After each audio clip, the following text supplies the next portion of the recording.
and maybe work with those countries we are going to support for the protocol ratification. I'm just taking some of the points here that we draw, but there is a committee who is responsible for that, and we decided that by end of December 2023, we should have reached those ratification of by 15 countries for the right of disabled people, and now we add also the right of senior people in Africa. So we organize ourselves for that. Thank you. Please, can you complete your plan, or strategic plan? Put it in writing, share it with the Bureau. I would suggest you do that before 10 a.m. tomorrow. You're just writing what you know already. Why I'm saying 10 a.m. tomorrow? Because I then want to invite you tomorrow. We have a Bureau meeting between 10:30 and 12. So I want to invite that committee. Come with very clear proposals to the whole Bureau. So that the Bureau can make a decision clearly committing. There's no other decision other than committing ourselves to supporting this lobbying. So, but what we need is not to be politicians to talk in general. We want to commit to specific actions. If it means there will be a delegation or 2 people who will go to this country, then we agree that we are sending 2 people to this. So that it's not in general, it's very specific, actionable activities. And then, of course, if there are cost implications, if there's money required, I think if it's not too much, I think we can look a bit of money. We requested from the AU in Lusaka that we filament with some money. So we have some little 300 and something thousand. We have our supplementary budget in September, which they've said bring it. So we got a little money. So this lobbying, I don't think is talking of millions. We're talking of, So come out clearly where you think there's financial support required, how much. Before 10 tomorrow, Marie Bebe, my friend, can we have this clear tomorrow before 10? What you want to do, how much money you are requesting. That's one. The other is the Bureau itself in all other activities, because it cannot be your mission only. Other things that we are doing, even as Bureau, whether we go to COP, whether we go to this meeting, everyone should carry this message wherever they interact. It will be part of our strategy tomorrow when you meet us. That one of the strategies that whichever delegation of PAP, wherever they go, whoever they meet, they should also be lobbying. We need to lobby our ambassadors in Addis Ababa, because that's the conduit to ratification most of the instruments. But also we are lucky. This week, Thursday and Friday, our speakers of parliament from Cape to Cairo, as we say in Africa, from Cape to Cairo, the whole continent, they'll be here in this chamber, all the speakers. So I want to invite you, Madam Chair of this committee, with your team, within that program, whether Thursday or Friday, come with a team. I want you to speak face to face. I will be supporting you, of course. But you then present face to face with all the speakers and remind you, we must remind them about these protocols. We will actually be presenting more than one, we will have several. We have a session where we'll be talking of ratifications, and the legal counsel from the AU is coming. He'll be part of that session. So you also be part of that session, because our national parliaments are key in ratifying. So that's the message you'll be saying. Parliament of Uganda, the madam, I know she's coming on Wednesday. You have not ratified on disabilities. Can you tell us why? Why is Uganda not ratifying? Why is this not ratifying? That could push us to a better number. So Thursday, Friday, if by tomorrow, ask what time you'll be presenting, you join us. It's already on the program. So this will be multifaceted approach. Bureau, yourselves, whatever, then the speakers, I think that could help both the protocol on senior people and the protocol on disability.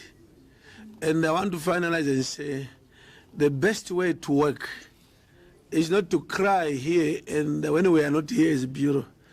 Even if you meet and then complain, this is not happening, they don't help. Call the bureau face to face like you have done. From time to time, ask us and say, come. We have this program. There's this problem. That's a better way to proceed. So I expect you to summon, sometimes in English say to someone, not just call, to someone in the bureau and who come here running. And I can tell you we have the answers, don't worry. Just call us. We'll work. Thank you very much. I think I'm done unless there's a question that I left out something. I think you answer our questions, and I think we feel even more empowered to continue. Okay, so we'll see. Nous allons répondre à votre convocation pour. We'll answer your invitation and meet up with you and the other members of the Pan-African Parliament tomorrow at 10.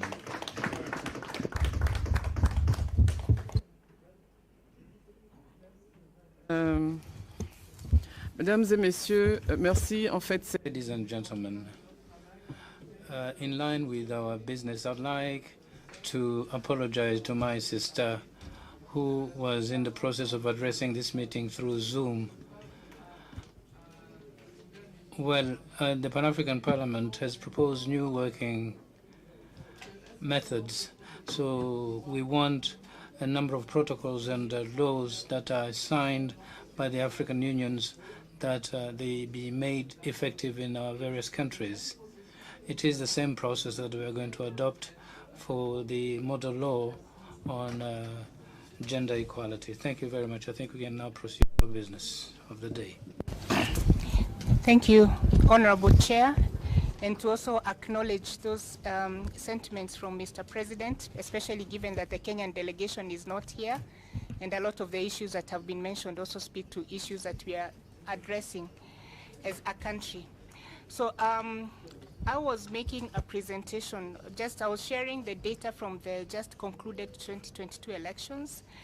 And so in terms of gender perspectives, just to get an understanding of where we are, out of 16,099 candidates, we only had about 1,962 women running for office, which represented 12.1%, meaning that in competitive elective process, the numbers are still down and the supply is still very low. In terms of the results that we got, out of the numbers that I shared, we were able to make progress that we now have an increase of 4 women from the 3 that were heads of county governments. We now got 7. We got 3 senators, which is the same number that we had, and we now have managed to get 30 women elected to the members as the members of the National Assembly. And these numbers are important, especially when we are thinking about a gender parity law, because the progress that we are seeing with the numbers comes from the affirmative action that has been put in place.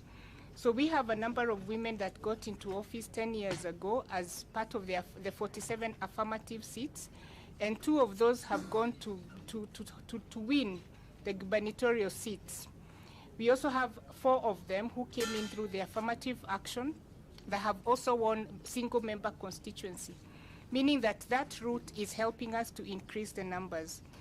In addition, it is also proving to be an easier entry point to the more competitive seats, not just for the experienced women, but also for young women in politics. Our youngest member of parliament now is 24, and she has won this affirmative action seat, and she was competing against experienced members, but she managed to get through. Because of the affirmative seats, we also seem to be overcoming some of the cultural barriers, in terms of age, in terms of patriarchy, and we are seeing a shift. And a lot of the young people who came in through the affirmative actions are now proceeding to win the consequential seats. What are some of the lessons that we can learn and share with the continent? In these 2022 elections, we've seen a lot of effort put in place by the political parties. And this is important because political parties in our continent are the entry points, are the vehicles through which we can get more numbers. And a court ruling in 2017 directed the Electoral Management Body to ensure that political parties comply with the 2/3 gender requirement. And just before the elections, about 65% of the political parties were complying, but before the deadline, a court intervention was sought and that was stopped. But we've seen that the sanctions that were mentioned, where they applied even through a litigation process, they apply. And because of that political party route, we then had more women running for seats in strongholds where they were guaranteed to win. The other action we've also seen is that the affirmative action seat is emerging as a pathway to the consequential seats. And I've shared the numbers, vindicating the fact that the affirmative actions work. Because I had only like 5 minutes left, there are still challenges and some recommendations that I think this committee can take forward. So we've talked about the political parties, and I think for the Gender Committee, advocating for the strengthening of the place of women and youth in political parties in your respective countries would be a very good intervention. We should encourage the enactment of laws that enhance the inclusion of women and youth from the nucleus, that is from the political parties and from positions starting at local seats, and hopefully the parity law will address that. There's also a need for members to advocate for the transformation of power relations within political parties. Even where the women exist, we've seen that the executive bodies have very few women leaders, and there's need to encourage that. The other issue that the members can advance in their countries is creating a level playing field by addressing the cost of politics. We've done research across 4 countries, Ghana, Mali, Uganda, and Kenya, and the cost of politics was identified as one of the biggest barriers to the participation of women. So we propose that members also advocate for the enactment of campaign financing regulations in the specific countries. Kenya has a Campaign Financing Act that was passed in 2013. Unfortunately, it has not been operationalized because the regulations that are required to bring it to the fore have not been passed. We feel that is one of the interventions that the committee members can use. We've also seen that there still remains cultural barriers that inhibit the participation of women as outlined by the provisions of the Maputo Protocol. And so even as we are advocating for the different protocols and ratification by the different countries, we believe that this is one of the areas that the members can take forward. And then finally, we believe that the media is an ally for effective public participation. One of the challenges we have seen is that media is not always a partner for parliamentary business, including this regional parliament. And we believe that by advocating and working with the media, we can address the stereotypes that are often portrayed of women by the media, provide equal coverage, positive coverage of women in politics, and also positively profile women across the countries and across the continent that are making a case in the political space. I conclude by saying that from this initial analysis of data in Kenya, affirmative action is bearing fruits and it should be encouraged across the continents.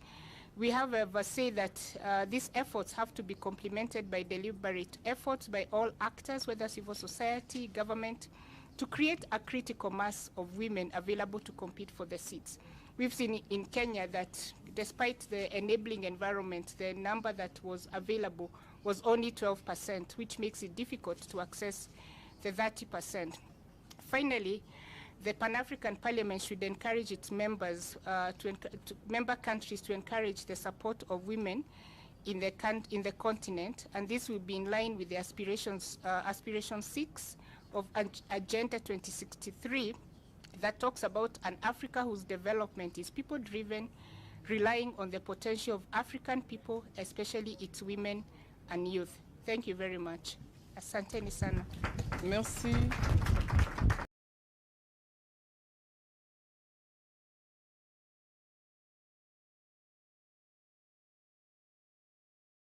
Merci. Presentations. Just to add to what Mrs. Caroline Wanjiku has said, to give the example of my country where we worked on the promotion of women in politics, and one of the obstacles or barriers that we found was political parties themselves, because we realized that even when sanctions were there, some political parties preferred to pay for the sanctions because they said already there was not enough space for men, and therefore there was no space for women. So it's just to say that the work in political parties has to be something very important, and a law on equality with sanctions could help. So these two presentations, you have heard them. The floor is open for questions or comments. Thank you. Yes? Go ahead, please. Thank you, Chair. I'm Sandra Mayotte, Member of Parliament in Mauritius, and I would like to thank all of the two ladies for their intervention. In fact,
I'm getting open as I grow older, but still, I choose who I open up to. Okay. Yeah. Yes. Yeah.